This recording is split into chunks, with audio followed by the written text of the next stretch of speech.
Bonjour, c'est Anne-Sandrine Di Girolamo au micro des Ondes de l'Imo, le podcast immobilier attentif et curieux.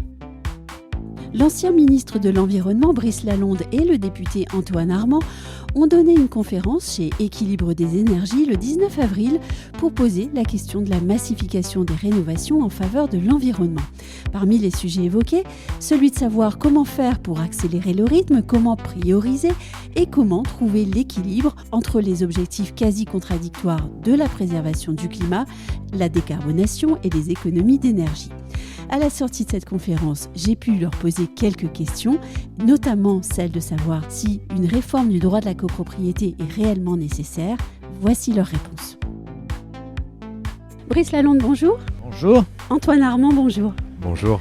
Antoine Armand, vous avez évoqué la situation catastrophique dans laquelle nous nous trouvons du point de vue climatique, mais aussi de l'urgence énergétique et vous évoquez deux murs. Nous sommes donc pris en étau, si je vous ai bien compris. Oui, nous avons besoin à la fois de faire des économies d'énergie, de la sobriété et de l'efficacité, et puis de relancer autant que possible et aussi vite que possible notre production d'électricité décarbonée.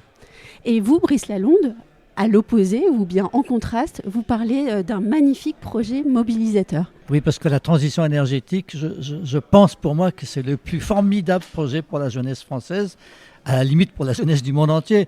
C'est vraiment comment est-ce qu'on va travailler à faire une planète habitable, magnifique, comment est-ce qu'on va vivre mieux. Moi, je trouve qu'il n'y a pas plus beau comme projet et on n'arrive pas à le vendre, si je puis dire, ou on n'arrive pas encore à le faire bien participer toute la jeunesse française. C'est ce que j'essaye de faire, c'est ce que tout le monde essaye de faire.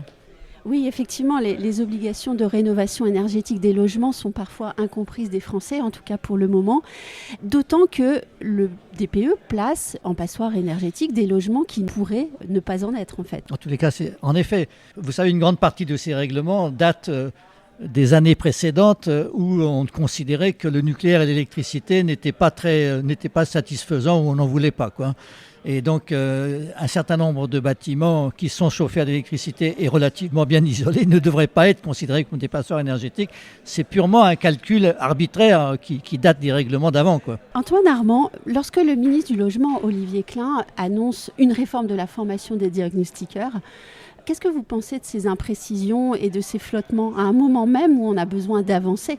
Je pense que bien sûr on a besoin d'avancer, mais on a besoin aussi de prendre le temps.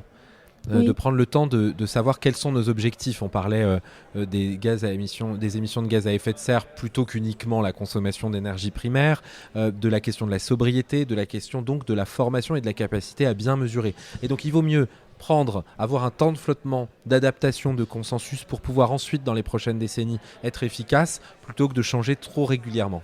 Oui, mais vous dites prendre le temps, mais pour l'instant, on a l'impression que la politique actuelle de rénovation des bâtiments, elle va plutôt à marche forcée. Est-ce que donc elle est construite selon la bonne méthode ? Je pense qu'elle a eu le très grand mérite de massifier et de faire que Oui. tout le monde, qu'aujourd'hui, Oui. On parle de rénovation énergétique et que ça intéresse tout le monde. Et c'est une chose indispensable puisque le comportement individuel sera le premier moteur de la réussite de ce chantier-là.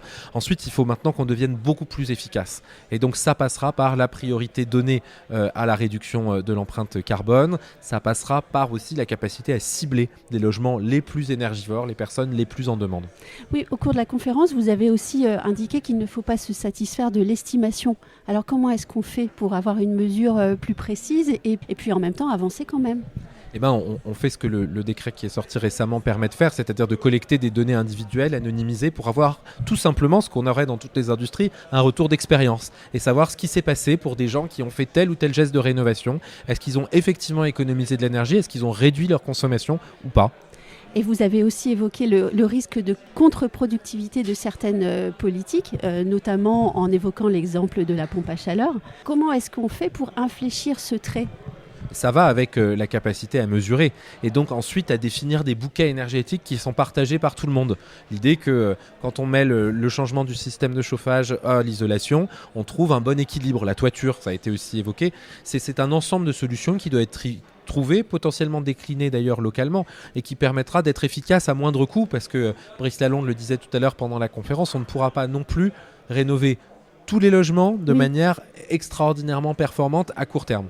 Et en même temps, vous parlez de discrimination positive pour la rénovation énergétique en indiquant qu'il y a 3 étages, mesure, industrie, distribution. Donc c'est un équilibre très fin à trouver. Oui, c'est surtout la nécessité de mettre tout le monde en ordre de bataille. À la fois la formation, la capacité à former les bonnes personnes et les former de la bonne manière pour qu'ils puissent, elles et ils puissent installer ensuite ces équipements. Et puis ensuite avoir l'industrie, c'est-à-dire mettre les moyens pour que les artisans, l'industrie, la fabrication se fassent aussi sur le territoire français et européen. Brice Lalonde, est-ce que vous êtes du même avis ? Oui, bien sûr que je suis du même avis. Vous savez, nous avons la chance d'avoir une deuxième révolution technique qui s'appelle la numérisation.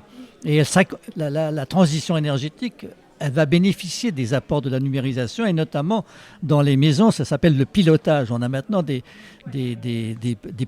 petits boîtiers en quelque sorte qui vous permettent de savoir exactement ce que vous consommez, de savoir la charge de la voiture électrique éventuellement au garage, etc. Et donc la mesure dont parlait le député, ça y est, elle est de plus en plus fine. On commence à avoir de plus en plus de résultats. Et donc l'isolation la plus simple, la toiture, un certain nombre les grandes fuites que l'on voit bien, il faut les combler. Le pilotage, c'est absolument indispensable. Et puis vous avez évidemment le choix du mode de chauffage, de la source d'énergie. Il faut la choisir décarbonée, évidemment. Donc avec ces 3 grands points, si vous voulez, on aura beaucoup avancé déjà.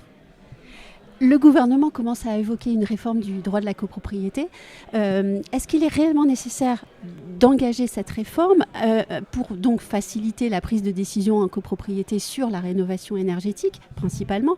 Mais cela pourrait mettre aussi en difficulté financière certains copropriétaires, puisque les décisions seraient peut-être trop facilitées. Non, mais d'abord, on n'a pas le choix, en réalité. Oui. C'est dans les copropriétés... Mais s'ils n'ont pas le choix, ils ne pourront pas non plus payer. Non, mais c'est dans les copropriétés qu'on a les gains énergétiques potentiellement les plus importants.